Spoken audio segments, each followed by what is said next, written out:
Jujur, yang saya lihat, kalau khusus debatnya, saya harus katakan bahwa yang juara satu itu Anies Baswedan.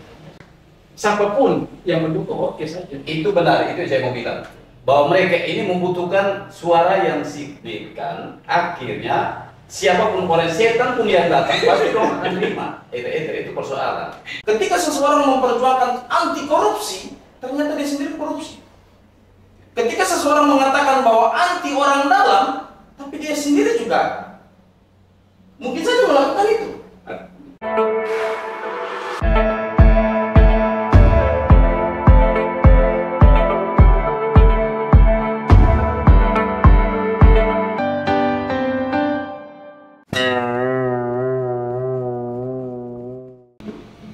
Selamat pagi, salam jumpa bersama kami tim C-News. Salam dari bumi Flobamora, Nusa Tenggara Timur. Dalam acara yang spesial hari ini yaitu diskusi podcast tentang debat Capres ronde pertama. Dan bersama saya Edward Detan dan juga 3 teman di sini, Bung Jack. Selamat pagi, Bung Jack. Selamat pagi, Pak. Bung Jack ini adalah seorang jurnalis senior. Dan juga Bang Einstein. Selamat pagi, Pak. Pagi Bang James Einstein. Dan yang terakhir ada perwakilan milenial Bro Victor Misa. Selamat pagi, Pak. Mantap. Jadi kita dari bumi Flobamora akan menilai apa yang terjadi dengan Capres. Apakah debat Capres itu menolong kita untuk memilih, ataukah justru debat ini membuat kita menjadi antipati untuk masuk ke kamar memilih. Saya duluan, Bro Victor, apa pandangan tentang debat? Kalau melihat apa yang disajikan kepada kita pada debat yang pertama, jujur yang saya lihat, kalau khusus debatnya, saya harus katakan bahwa yang juara satu itu Anies Baswedan. Secara menyeluruh, ya kalau kita lihat secara keseluruhan, debat dilaksanakan dengan sangat baik, gagasan-gagasan dapat disampaikan dengan baik oleh berbagai calon presiden, dan juga kita bisa lihat ada apa namanya, istilahnya saling tembak satu dengan yang lain, yang membuat debat itu menjadi sangat aktif sekali. Ini dari kaum milenial, debat ini menguntungkan milenial. Sangat menguntungkan karena kita bisa melihat gagasan dari berbagai pasangan calon ini. Mantap. Kita lanjut, Bro Einstein. Secara menyeluruh Bagus, tempatnya berjalan dengan baik. Ada saling tanya dan jawab. Tapi mungkin lebih bagusnya lagi nanti kita menunggu sisi kedua. Sisi paling seru nanti ya. Tapi pada dasarnya keseluruhan. Setuju bahwa juara satunya Bang Anies. Oh tidak. Karena kalau dari saya sendiri sih secara keseluruhan banyak jawaban-jawaban yang sebenarnya membuat Anies sendiri tidak bisa berkutik. Oke. Jadi sudah pasti kita harus melihat secara lebih subjektif dari keseluruhannya, bagaimana mereka bisa memberikan gagasan-gagasan mereka, mengutarakannya dan bisa menyampaikan sehingga masyarakat bisa memahami dengan lebih baik. Ya, bagaimana Bang Jack? Baik. Ya, kalau dilihat dari proses perjalanan dari tahap awal sampai dengan selesai debat itu, saya pikir di antara 3 itu ada plus minusnya. Tetapi dalam proses komunikasi dalam debat itu, di antara 2 orang ini kok ada acara yang mulai seperti itu. Gitu. Jadi 2 orang tidak bagus, tapi ganjarnya yang bagus. Tidak juga. Tetapi kita lihat dari Oke, kalau begitu begini saja. Nanti kita akan lihat satu persatu ya. Topik yang diangkat. Kemudian kita coba melihat apakah mereka dapat menjawab pertanyaan-pertanyaan, mengupas akan topiknya. Siap. Kita duluan karena kita orang NTT ini pertama-tama melihat Pak Anies itu sebagai sosok intoleran. Nah, benarnya ialah bahwa Pak Prabowo menanyakan ini secara langsung kepada dia. Karena itu kita duluan melihat ada cuplikan video bagaimana pertanyaan Pak Prabowo tentang intoleransi. Apakah tanggapan Pak Anies itu?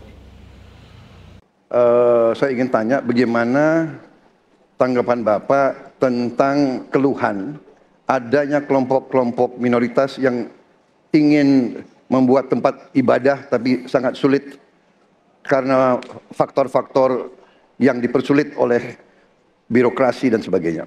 Bahwa ketika kami bertugas di Jakarta, maka ada begitu banyak izin-izin gereja yang mandek 30 tahun, 40 tahun, dan tuntas dibereskan.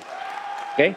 Antrian yang amat panjang, yang tidak pernah selesai. Dan kemudian banyak kelompok agama, dari mulai Buddha, Hindu, Kristen, yang mengalami kesulitan mendirikan tempat ibadah, mereka menerima izin tempat ibadah dan mereka bisa beribadah dengan baik.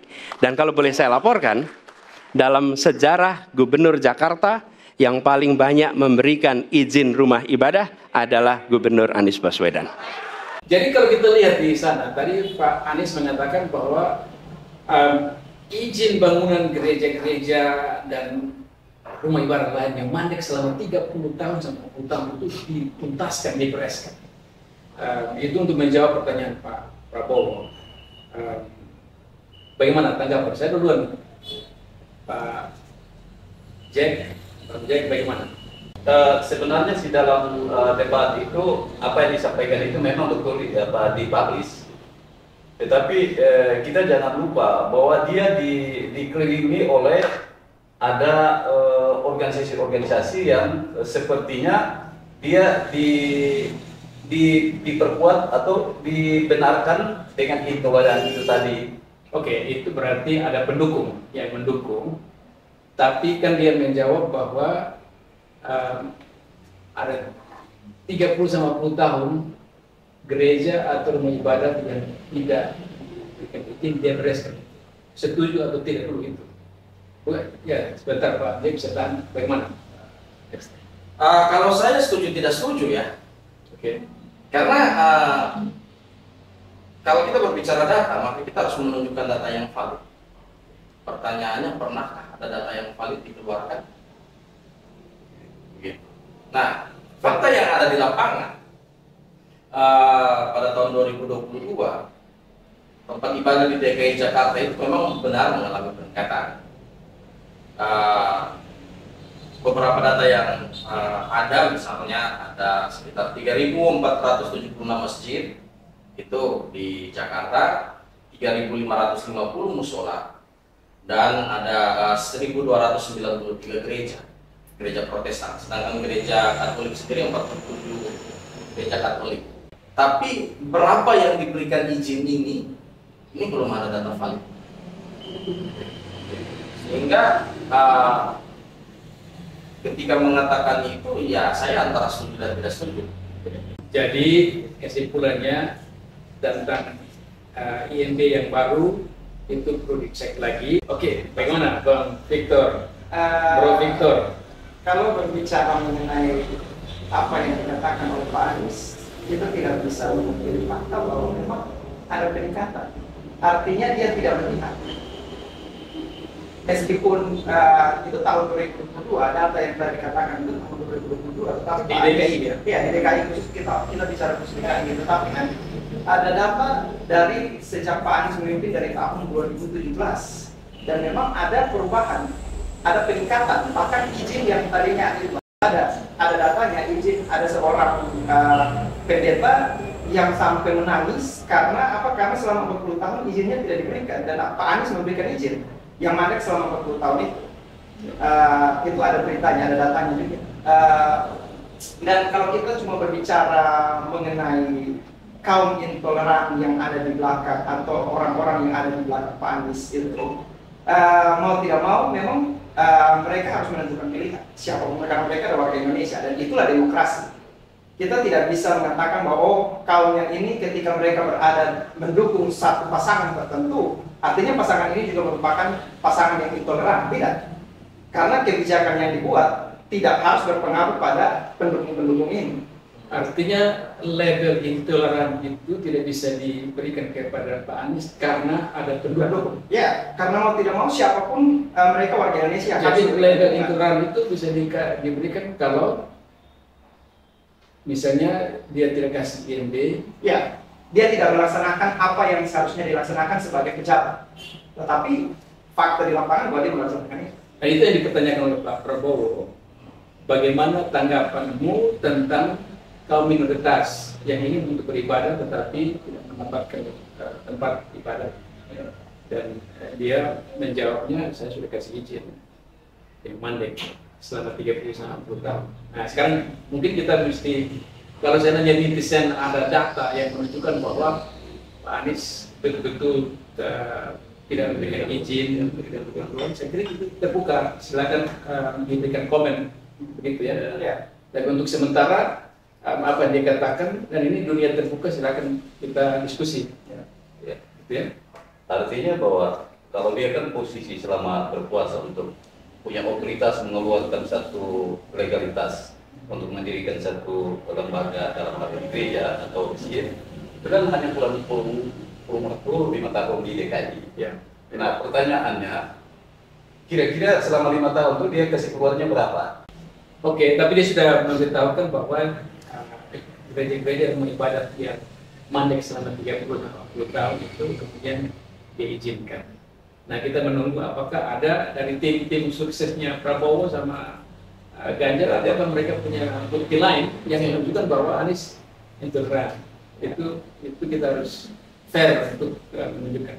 Ya, tapi di satu sisi juga kita harus melihat, karena berbicara tentang intoleran ini kan Ganjar sendiri kan diserang oleh banyak netizen dengan kasus intoleran ketika dia menolak Israel, karena banyak juga yang mengklaim bahwa Israel itu mewakili kaum agama tertentu, dan oleh karena itu ketika Anies menolak Israel hanya untuk sepak bola, menunjukkan bahwa dia itu sangat intoleran. Ganjar dari Anies, Ganjar. Ya. Tapi begini, tadi dikatakan bahwa persentase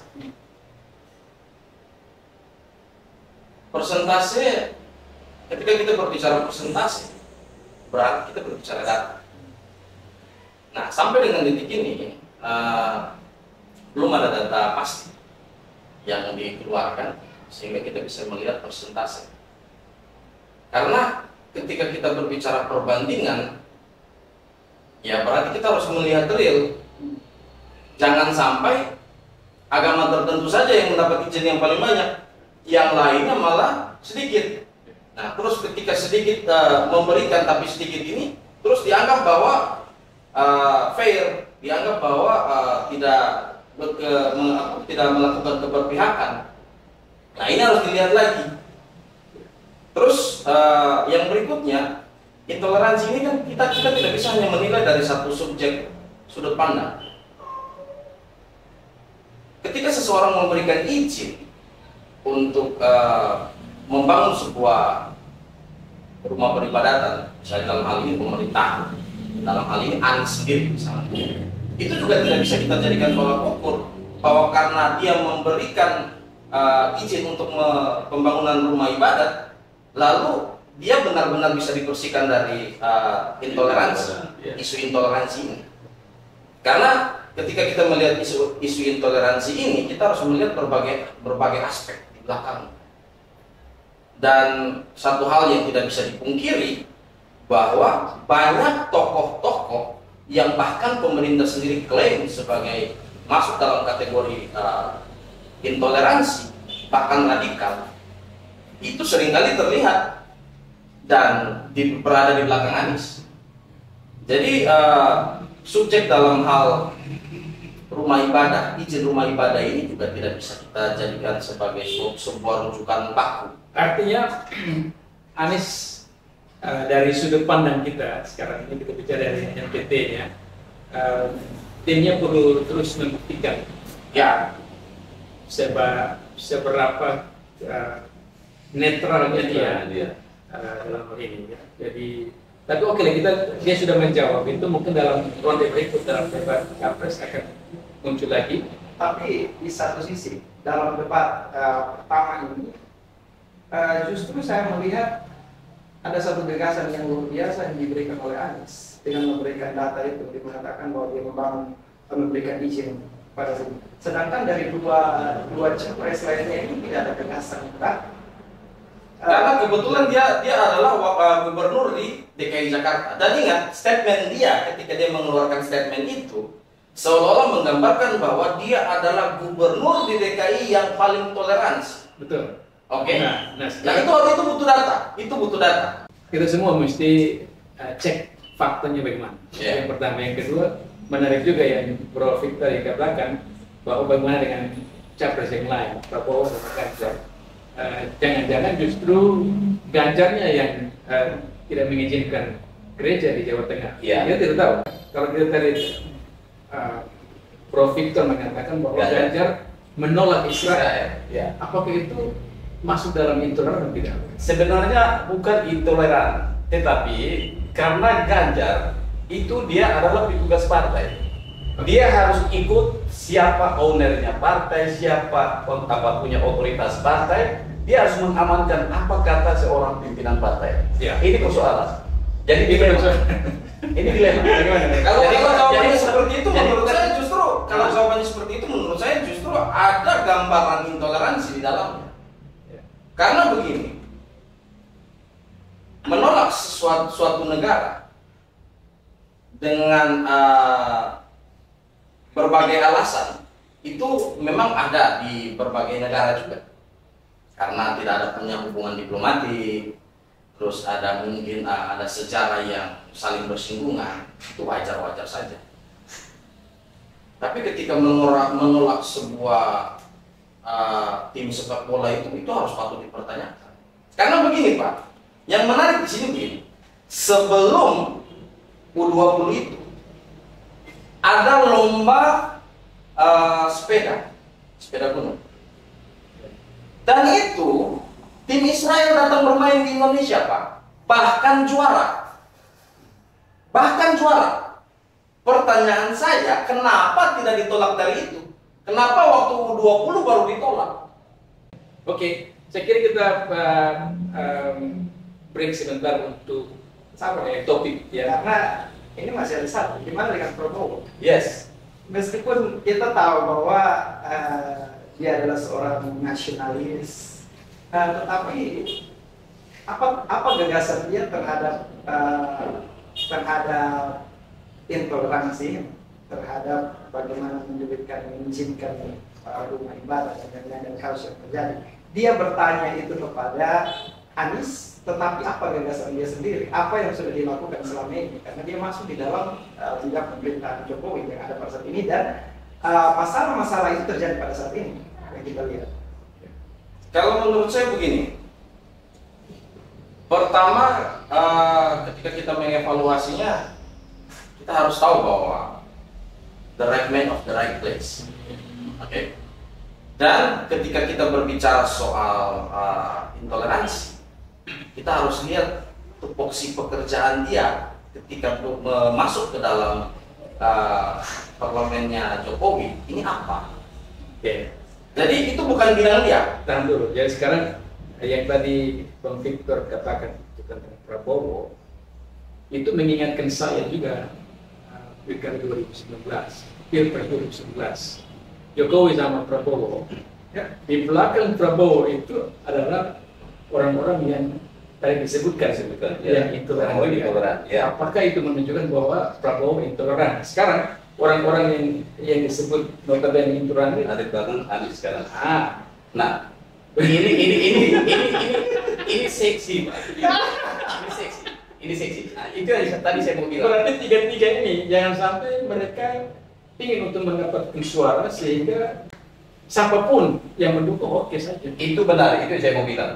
Bahwa mereka ini membutuhkan suara yang signifikan. Akhirnya siapapun orang setan pun yang datang pasti orang akan terima. Itu persoalan. Akhirnya mereka punya niat untuk mau nasionalisnya itu benar adanya. Mereka mau supaya republik ini tetap jaya. Oke, kita sebentar satu dulu.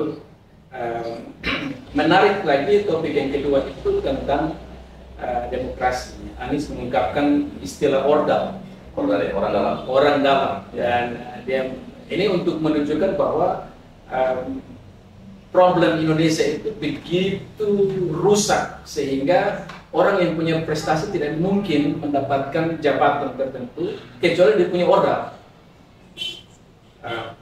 Dia mungkin sindir juga tentang MK-nya. Bagaimana pendapat? Itu disinggung Prabowo itu dengan ada kaitan dengan Jokowi, gitu. Nah sehingga dibilang ordal ini kan dia akan endingnya akan jatuh ke nepotisme tadi itu. Selagi Jokowi masih berkuasa dia bisa ngatur apa aja, gitu. Seperti itu. Bagaimana, Bang Einstein? Oke. Pandangan Anies. Memang ini menunjukkan bahwa memang ini menarik ya. Ketika Anies mengeluarkan statement itu ini sebenarnya menarik sekali. Sudah pasti singgungannya itu ke putusan MK kemarin ya, karena isu itu sudah viral sekali dan menjadi konsumsi bahkan sampai di luar Indonesia. Cuman yang menarik begini, ketika kita melihat isu soal orang dalam, bagaimanapun secara hukum seperti yang sudah dikatakan Pak Prabowo kemarin itu sudah final. Ya, jadi untuk MK-nya sudah final. Untuk MK-nya sudah final. Ini kita satu persatu dulu. Sedangkan untuk orang dalam, begini, siapa sih yang kenal Anies dulu waktu pemilihan gubernur? Bagaimana Anies bisa sampai kepada Prabowo? Saya sangat yakin pasti ada orang-orang di dalam Prabowo yang memperkenalkan Anies. Tidak mungkin seorang Anies yang tidak dikenal di waktu itu tiba-tiba datang ketemu Prabowo dan Prabowo iakan. Dengan kata lain ada ordal dalam lingkungan. Nah, jadi ketika seseorang membicarakan ordal, Ya. apakah dia tidak pernah menggunakan orang dalam? Masalahnya fenomena orang dalam di Indonesia itu bukan hal tabu lagi. Tapi Dan kita bisa melihat itu. profit bagaimana? Saya tidak sependapat kalau dengan Pak Einstein, karena kalau Pak Einstein katakan seperti itu, artinya kita menormalisasi, kita membuat itu menjadi suatu hal yang normal, yang sebenarnya ditentang oleh Anies. Bahwa ini menjadi keluhan.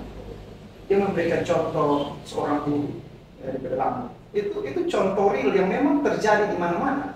Tapi kita tidak bisa membuat itu menjadi suatu hal yang normal. Bahkan ketika dia menyinggung bahwa ini ada pada puncak. Ini juga masuk dalam puncak pemerintahan yang dia singgung.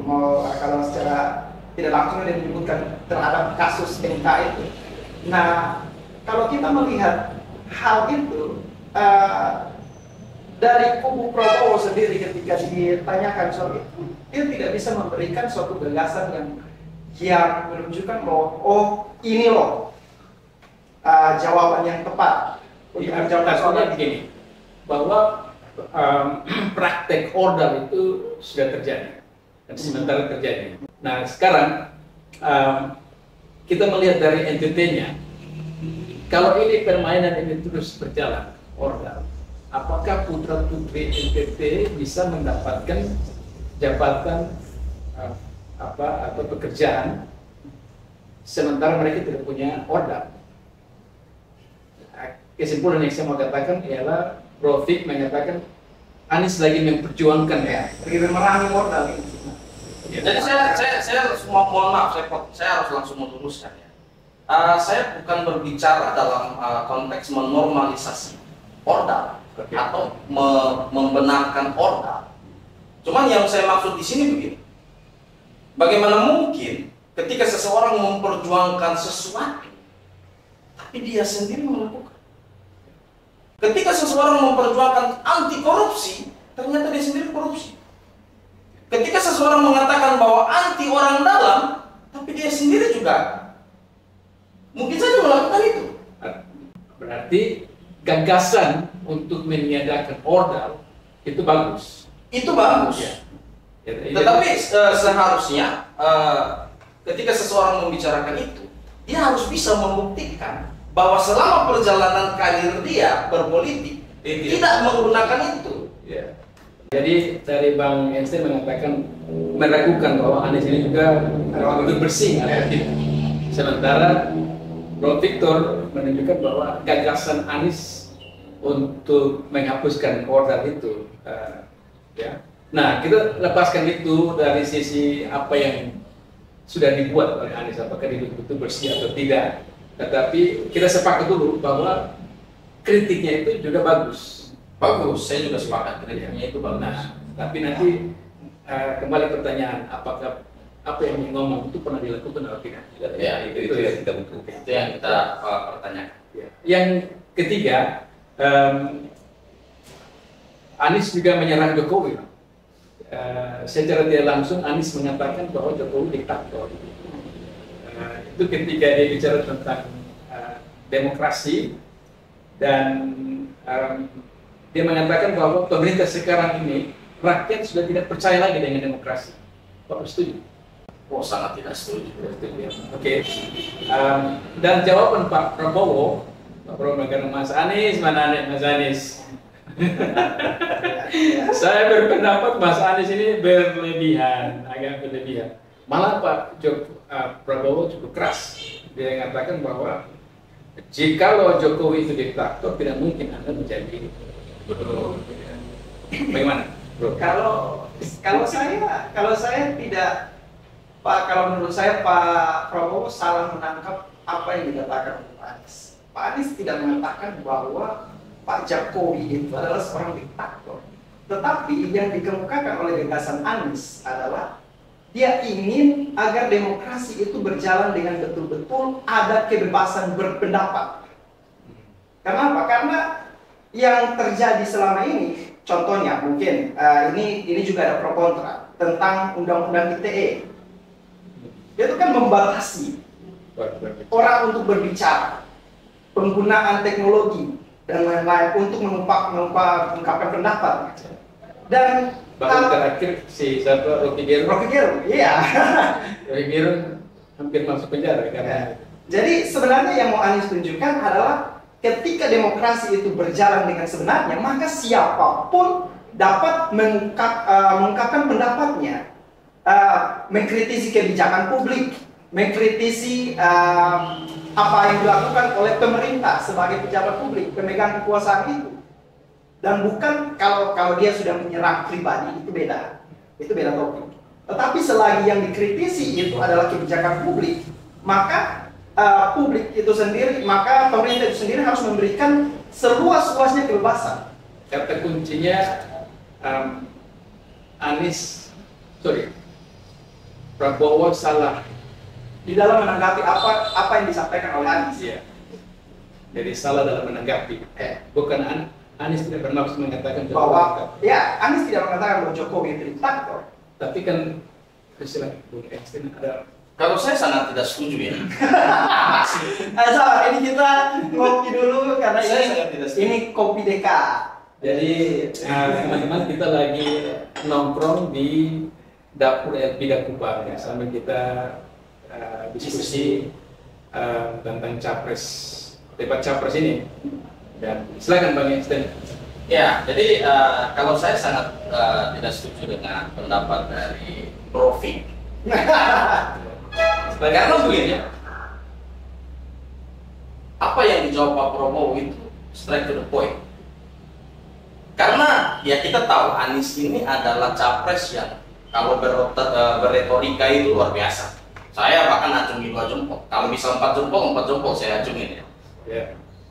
Jadi Pak Prabowo langsung pada intinya. Karena apa yang disampaikan Anies itu soal pemerintahan, dan kita tahu siapa yang memerintah saat ini. Yeah. Jadi buat saya jawaban Pak Prabowo itu tepat sekali karena straight to the point. Dan masalah demokrasi ya, bebas berbicara ya. Sejauh ini saya melihat Indonesia itu tidak bebas berbicara. Kalaupun ada kasus-kasus di mana orang ditangkap karena berbicara, sudah pasti karena dia berlebihan. Contoh, memaki. Bagaimana dengan Ahok yang bicara kemudian dia langsung ditangkap masuk penjara? Ahok itu kan prosesnya, dan kita tahu Ahok itu kasusnya seperti apa. Apalagi kalau kita orang NTT melihatnya secara garis yang lurus. Ya, tapi kalau kita berangkat dari kata bebas bicara, dia bisa bicara apa saja. Seharusnya orang tidak bisa ditangkap, dipenjarakan karena bebas bicara. Kalau saya begini Pak ya, bebas bicara, kita bisa melihat sampai sekarang Rocky Gerung tidak dipenjara. Padahal Rocky Gerung itu kalau ketika dia berbicara itu pahit semua. Apakah Rocky Gerung dipenjara sekarang? Nah, beberapa kasus Rocky Gerung dilaporkan oleh PDIP. Hanya setelah Ganjar naik, Prabowo ini terjadi 3 ini, MK muncul, maka PDIP yang Rocky Gerung pernah dilaporkan oleh PDIP, bahkan pernah dilaporkan oleh Gerindra. Ya. Lalu dipanggil oleh Prabowo untuk berdiskusi, dan Prabowo juga tidak melanjutkan tuntutan kepada dia. Nah, kasus saya menangkapnya apa yang disampaikan oleh Anies ini tentang bebas berbicara ini, saya melihatnya memang ada beberapa kasus di mana beberapa orang itu sampai saat ini dipenjarakan karena berbicara di media sosial. Tapi kita juga bisa melihat kalau kita menilai kasusnya lebih jauh, atau begini, itu sudah penghinaan. Kita boleh bebas, tapi kan bukan berarti seenaknya. ya. Ya kan? Kita boleh bebas keluar, misalnya orang tua kasih izin kita keluar malam, kita bebas boleh keluar. Tetapi bukan berarti kita seenaknya. Karena kata bebas pun ada batasannya. Kalau sudah dalam konteks misalnya memaki, menghina personnya, ya wajar bro. Jangankan seorang presiden misalnya, sesama warga negara pun, ketika dia dimaki di tengah jalan, dia dipolisikan bisa kan? Begitu. Itu tanggapan saya ya. Oke, kita lanjut lagi. Yang menariknya itu adalah serangan Ganjar terhadap Prabowo. Itu luar biasa, serangan Ganjar terhadap Prabowo. Prabowo dalam kasus HAM, Ganjar bertanya apa yang akan dibuat oleh Ganjar kalau apa yang akan dibuat oleh Prabowo kalau Prabowo menjadi presiden. Ini bicara tentang isu penculikan. Nah, kita tahu bahwa isu penculikan ini terjadi zaman Soeharto, dan sudah 4 presiden itu dari Gus Dur, Megawati, SBY sampai sekarang Jokowi, isu penculikan ini tidak habis-habis. Pertanyaannya, kenapa ini ditujukan ke Prabowo dan sementara dia bukan presiden? Bagaimana? Tanggapan Pak Esther? Setiap kali Prabowo ikut, pasti isu ini ada. Pasti isu ini akan selalu muncul. Jadi itu seolah-olah menyerang figur Prabowo secara langsung. Nah, seperti yang Bapak bilang tadi, kalau kita mau berbicara misalnya kasus itu terjadi di zaman Soeharto, ya seharusnya memang pertanyaan itu dan gugatan, misalnya ada yang menggugat dan lain sebagainya, itu harus dialamatkan kepada Soeharto. Begitu. Dan ingat, Prabowo bukan panglima. Ya. Jadi buat saya, ketika kita berbicara soal kasus penculikan ini, terlepas dari berbagai problem di dalamnya ya, berbagai isu dan tudingan di dalamnya, permasalahan ini harusnya dialamatkan kepada Pak Jokowi sendiri. Dan itu dijawab oleh Pak Prabowo. Dia mengatakan bahwa anak buahnya Pak Jokowi yang harus menangani ini adalah Pak Mahfud. Yang notabene calon wakil dari Pak Ganjar sendiri. Jadi, dan jangan lupa di 2009 itu Pak Mahfud yang menangani kasus ini. Wajar kalau Pak Prabowo berkata seperti itu. Kalau bagi saya sebenarnya apa yang dilakukan Ganjar ketika bertanya ini ke Prabowo itu merupakan satu blunder besar. blunder. Ya. Itu blunder besar yang dilakukan oleh Ganjar. Karena apa? Karena seperti yang dikatakan Prabowo, lu tidak melihat siapa yang menangani ini. Itu jelas. Saya sepakat untuk hal ini. Saya sepakat. Wakilnya tidak kerja apa-apa di situ. Saya langsung menambahkan ya Pak. Ini bukan kasus pertama. Menurut saya ini bukan blunder pertama. Ini blunder kedua dari Ganjar. Saya tahu sebuah statement Ganjar di mana dia mengatakan hukum di Indonesia ini kurang bagus. Dikasih nilai 5. Dia kasih nilai 5. Yang notabene Menko Polhukam adalah Pak Mahfud, calon wakil dia. Itu kan sama saja dia memercikan air ke dalam dulang yang dihadapkan ke muka dia gitu loh Pak. Oke, Silakan Pak. Tapi kalau menurut saya itu ada disampaikan oleh Prabowo bahwa apakah dia pelanggaran HAM itu kurang lebih sudah 20 tahun lalu itu dia masih tetap melanggar? Kan tidak sebenarnya. Itu yang terjadi. Dengan demikian kita bisa melihat bahwa pertanyaan Pak Ganjar ini tidak menolong untuk dia sendiri dan kredit poinnya jatuh sebenarnya. Itu seperti dia pukul air di dulang muka bahasa sendiri. Ini maksudnya jadi sebetulnya kita ini masuk tim Ganjar. Kalau mau lebih baik jangan mengambil isu-isu yang basi. Sudah ya, jangan mengambil isu yang sebenarnya lebih menjurus kepada hal hukum. Di mana Pak Mahfud sendiri Menko Polhukam. Kalau kita melihat apa yang dilakukan oleh Pak Ganjar itu, Pak Ganjar cenderung untuk mencari kesalahan dan bukan dari Prabowo dan bukan untuk memberikan gagasan terhadap poin itu.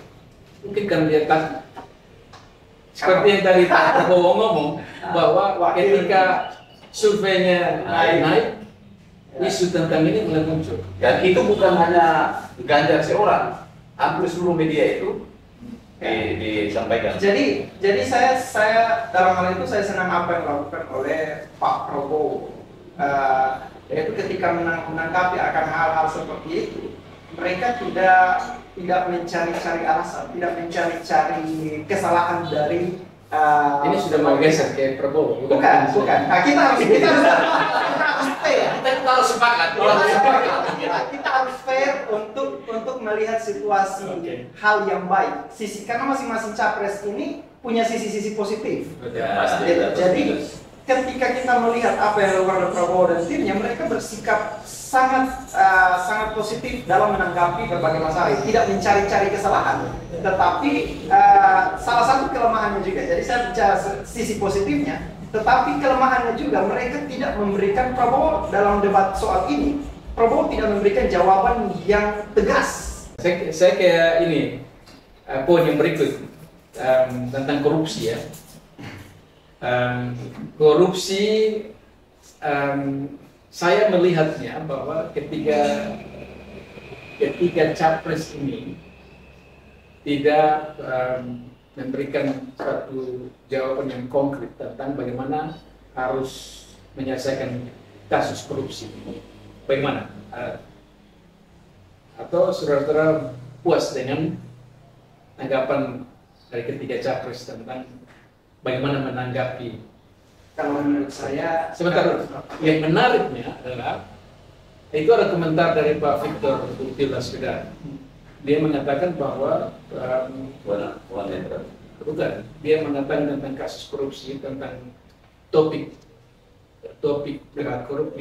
korupsi ini, dia mengatakan bahwa ketiga capres ini tidak memberikan satu program yang baik.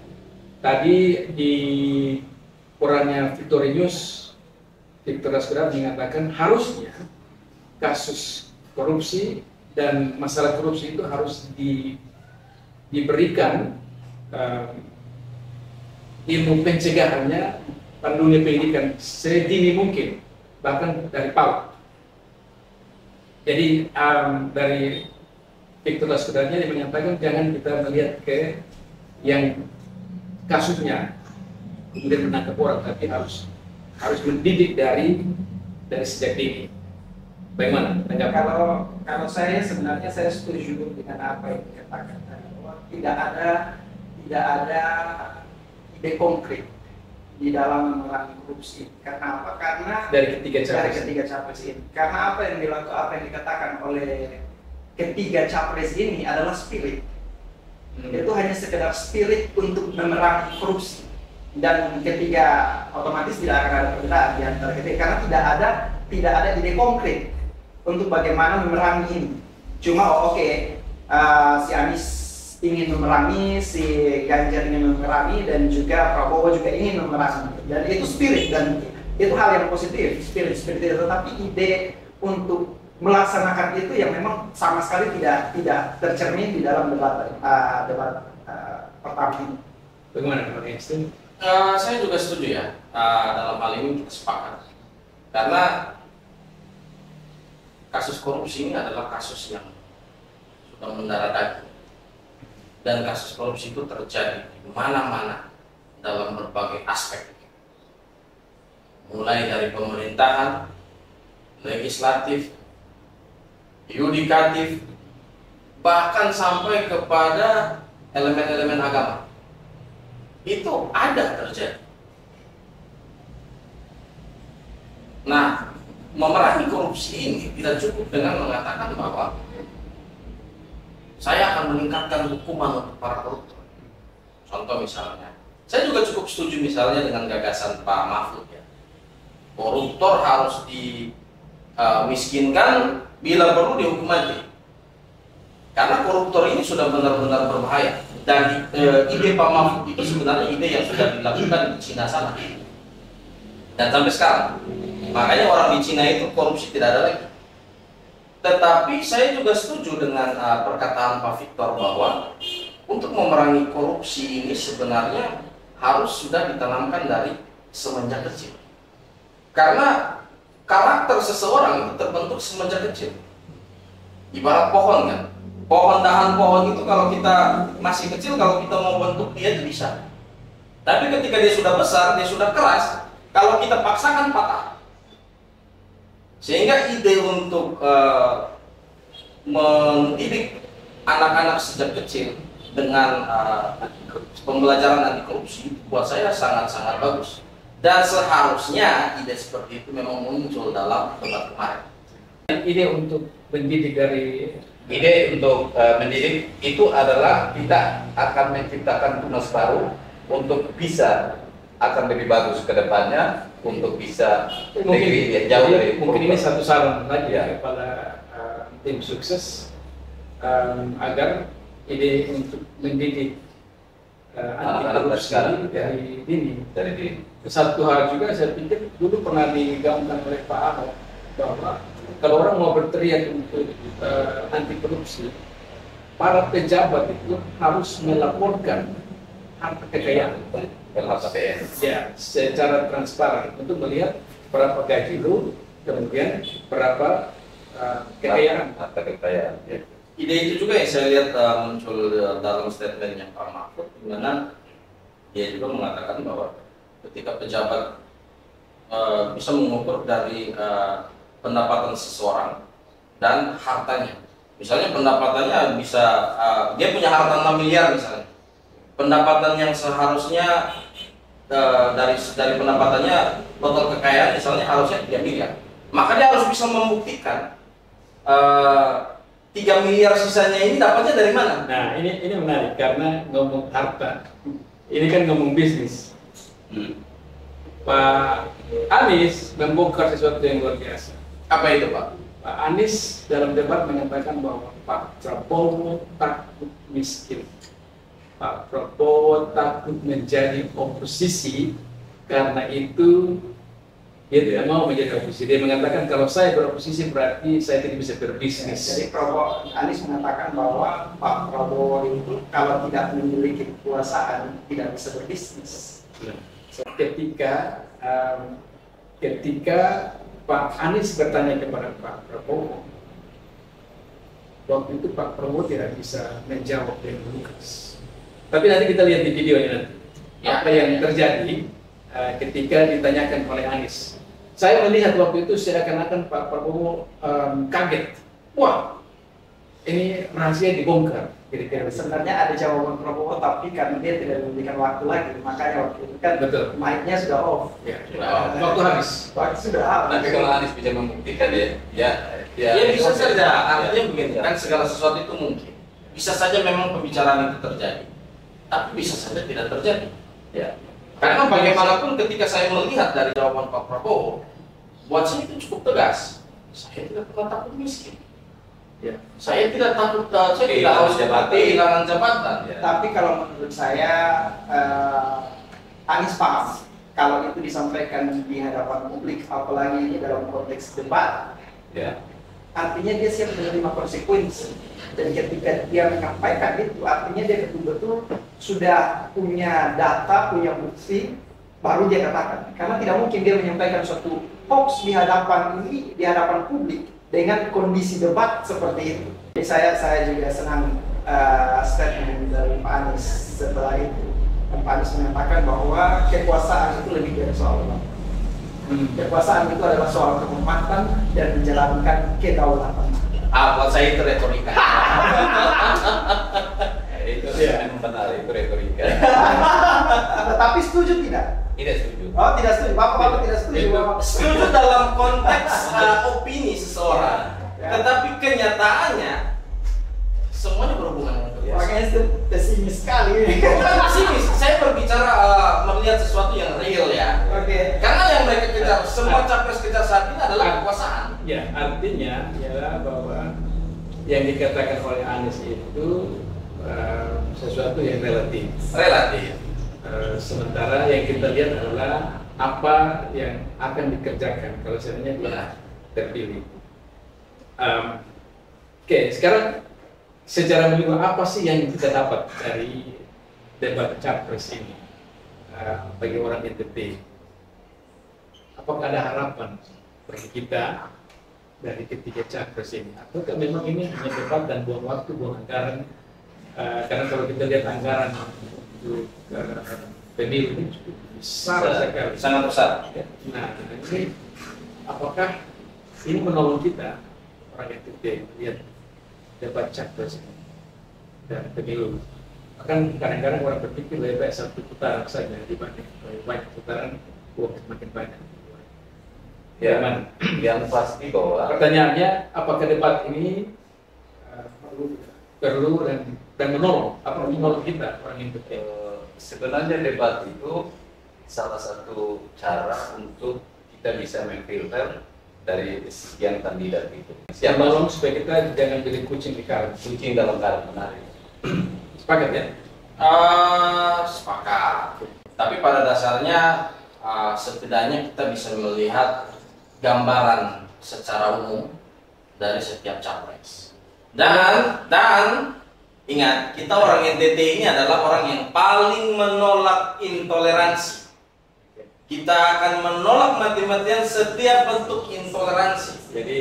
Jadi Prabowo hati-hati dengan intoleransi, hati-hati intoleransi. Hati-hati. Anies juga hati-hati. Hati-hati. Sepintas saya mau kasih tahu dulu. Debat kemarin itu ada sesuatu yang menarik. Saya tidak tahu saudara lihat atau tidak. Yang menariknya adalah Gibran itu sempat emosi. Lihat baik-baik. Dia sempat bangun dari tempat duduknya dan Dia gini. Nah, ini ada satu adegan yang kurang. bagaimana perangan? Kalian tahu Kalau respons soal Gibran itu emosional seseorang bisa ditunjukkan di dalam gestur tubuh. Jadi ketika dia melakukan itu, artinya memang ada sesuatu dalam dirinya, sama seperti ketika orang memilih jawaban Prabowo. Banyak yang mengatakan bahwa jawab Prabowo itu emosional dengan jawaban-jawaban. Dan apa yang dilakukan oleh Gibran juga bisa saja menunjukkan keadaan emosinya pada saat itu. Dan bagi saya itu dia tertekan secara pribadi. Tidak juga menunjukkan bahwa dia tertekan, tetapi itu bisa saja menunjukkan bahwa memang itu bisa terjadi kepada siapa saja. Jadi tidak harus pada posisi tertekan. Bisa saja dia dalam posisi ketika dia menyuarakan untuk bersorak, kan bisa saja itu menunjukkan bahwa dia lagi mengajak untuk mendukung. Gestur tubuh itu kan bisa saja orang dalam keadaan sedih dia bisa tertawa. Bisa orang dalam keadaan menangis, dalam hati dia sedih, dalam hatinya dia tertawa tapi dia mengeluarkan air mata. Jadi gestur tubuh itu tidak bisa menentukan apa yang dirasakan sebenarnya oleh seseorang dan ide dari seseorang. Seperti yang tadi Pak Profik bilang bahwa ya orang bisa menangis sebenarnya dalam hatinya lagi tertawa. Orang bisa tertawa tapi dalam hatinya lagi menangis. Nah, Gibran bisa jujur dengan ekspresi emosional. Setiap manusia punya emosional. Jadi buat saya dia berani mengungkapkan apa yang dirasakannya saat itu. Dibanding yang lain yang merasa stay cool gitu. Padahal sebenarnya menggebu-gebu di dalamnya begitu. Artinya kan dia mengekspresikan itu dengan gerak-gerik ya, bukan dengan kata-kata. Nah, kita berharap nanti pada debat cawapres dia mampu untuk mengekspresikan. Ya, saya juga berharap. Tapi saya menanggapi tadi pertanyaan Bapak juga tentang pandangan kita soal debat ini, khususnya dari sisi kita sebagai orang NTT, warga Pulau Bangora. Yang pertama itu ada satu hal yang memang betul-betul menjadi perhatian saya ketika berbicara tentang topik kebijakan hukum. Ada momen di mana Pak Ganjar memberikan gagasannya bahwa dia sudah 10 tahun bergelut dengan itu, dan juga Pak Anies juga, dan kedua calon presiden ini memiliki kesamaan ide, dan mereka menunjukkan teknologi sebagai jawaban untuk kebijakan publik. Jadi ada contoh yang diberikan juga oleh Pak Anies dan juga contoh yang diberikan oleh Pak Ganjar. Tetapi itu menjadi problem untuk kita di sini.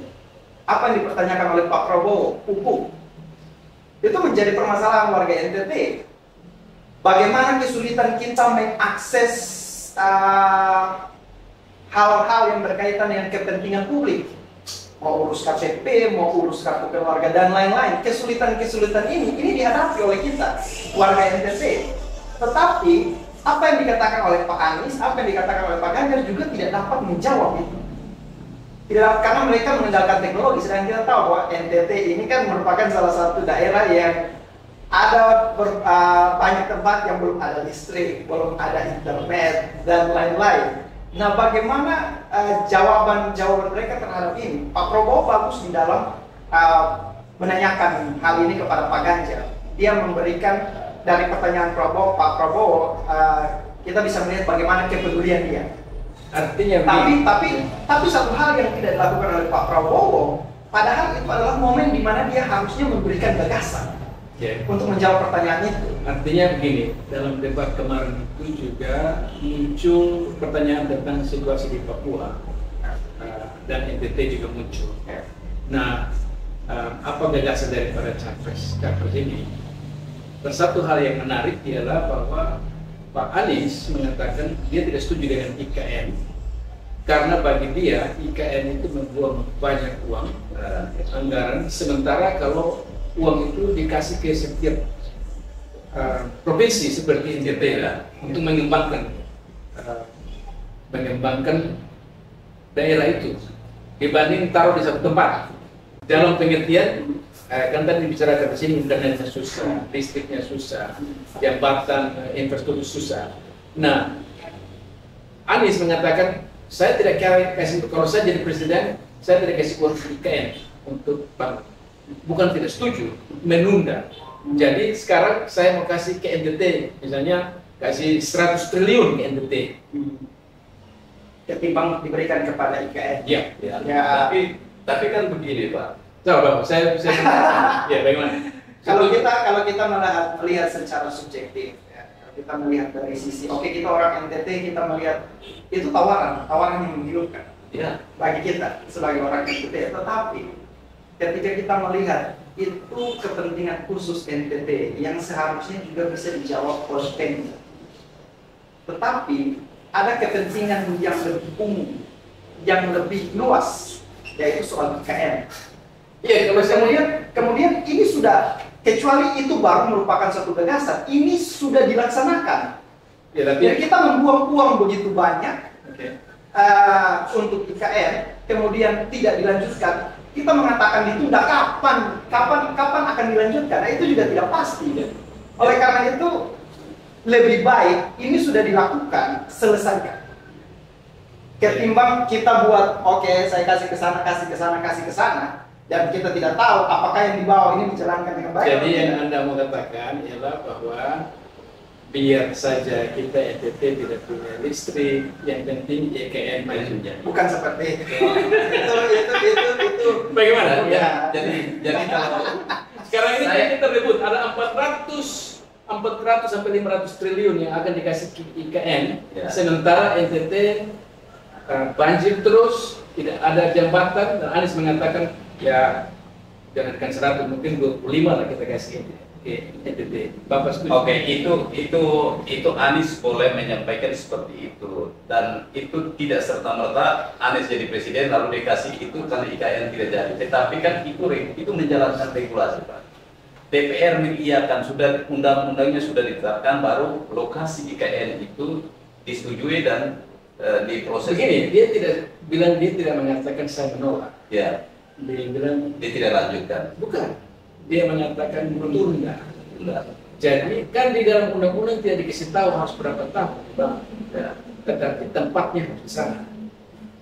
Dia mengatakan bahwa sekarang kita selesaikan dulu yang di Jakarta, uangnya dipakai untuk daerah-daerah, kembangkan menjadi satu provinsi yang modern, dan nanti kemudian kita bangun di IKN. Kemudian mungkin 10 tahun baru kita lanjutkan. Saya kira saya tidak setuju dengan Anies punya statement, karena walaupun misalnya dia punya statement untuk mengatakan bahwa dia tidak mau lanjutkan, lebih baik uang itu didistribusi ke masing-masing daerah yang membutuhkan lebih banyak.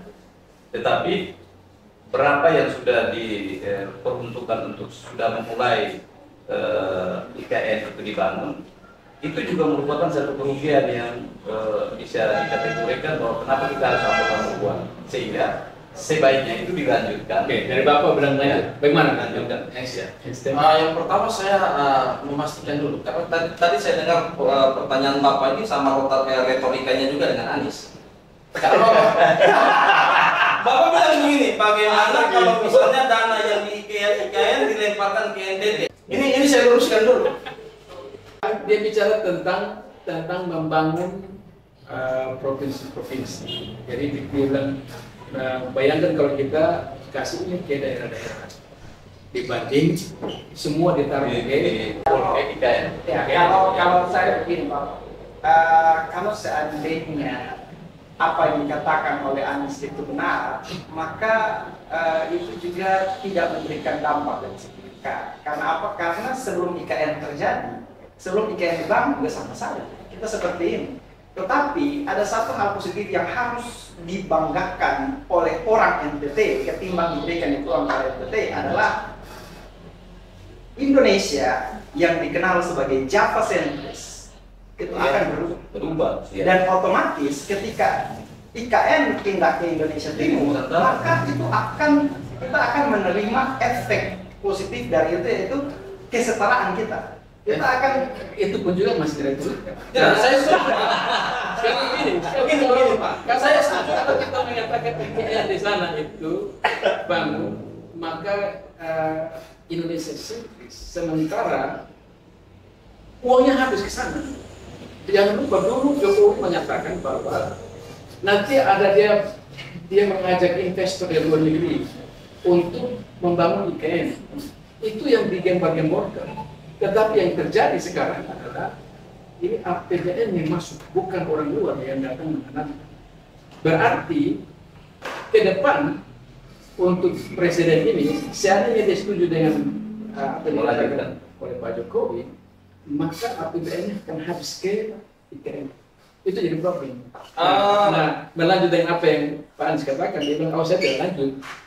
Nanti, bukan sekarang, nanti. Tapi untuk sementara kalau saya jadi, saya kasih NTT sekian banyak. Buat saya begini Pak, ya. Buat saya begini. Pendapat kata nanti itu pendapat saya omong kosong, retorika. Karena kata nanti sendiri kan tidak pasti kapan. Ya. Sedangkan yang sudah dibangun di sana, ketika kita tunda setahun saja, itu lumut semua Pak. Kita lihat Hambalang sekarang jadi apa, ya kan? Dan Kenapa IGN harus dilanjutkan? Walaupun tertatih-tatih. Saya setuju dengan apa yang Pak Bro Fik tadi ngomong. Permasalahan yang diangkat oleh Jokowi terbesar itu sebenarnya adalah Jawa sentris. Dan Jawa sentris ini sudah dilakukan dari presiden ke presiden. NTT Pride. Yo. Nah, dengan IKN di ibu kota negara di luar Jawa dibuktikan dan berhasil, barulah menjadi panjang untuk seluruh Indonesia ada pemerataan. Selama ibu kota masih di Pulau Jawa, tidak akan pernah mungkin ada pemerataan. Kenapa? Karena sampai detik ini pun, sebelum Jokowi, sampai di zaman Jokowi ini baru kita bisa merasakan pemerataan. Karena seorang Jokowi. Kenapa orang NTT sangat mencintai Jokowi?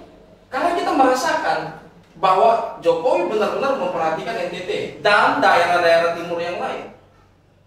Dia ingin menghilangkan Jawa sentris, dan ide ini adalah ide yang sama yang dikeluarkan oleh pendiri bangsa kita, yaitu Soekarno. Jokowi meneruskan ide ini, meneruskan cita-cita ini. Jawa sentris harus dihilangkan, Pak.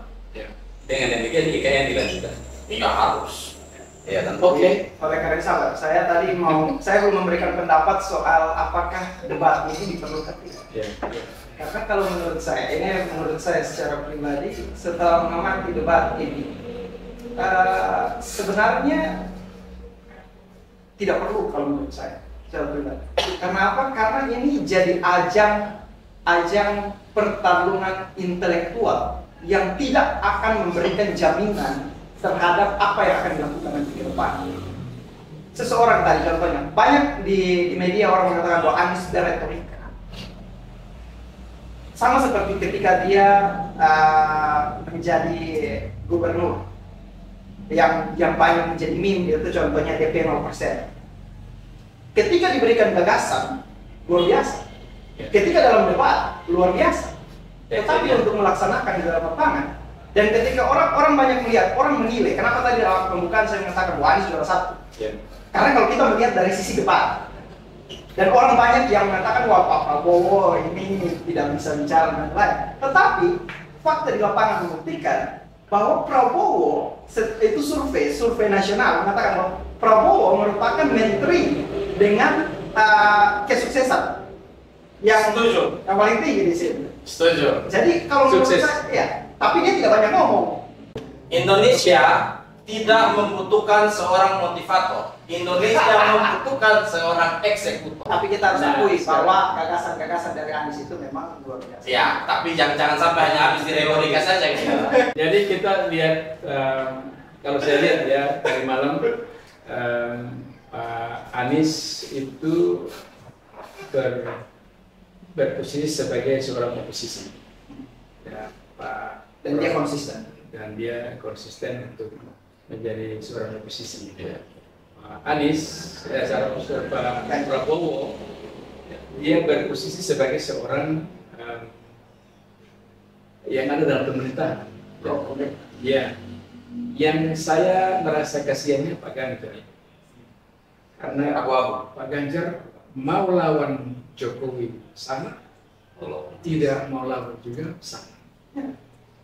Jadi ini satu yang PR penting bagi tim sukses Pak Ganjar, gimana caranya untuk menaikkan. Tapi yang paling penting ialah bahwa kita dapat berdiskusi seperti begini, dan semoga ini menjadi suatu bahan edukasi untuk para pemilih kita di NTT, sehingga kita betul-betul memilih seseorang menjadi pemimpin yang benar, baik, punya gagasan yang bagus dan mau bekerja. Saya kira itu ya. Terima kasih untuk sumbangsinya, pikiran, perkataan.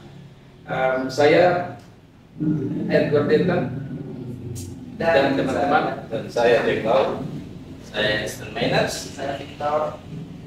Kami undur diri dalam diskusi podcast debat Capres ronde pertama, dan nantikan podcast kita, diskusi podcast kita kali berikutnya. Dan jangan lupa like, subscribe, dan juga komen. Thank you. Oke.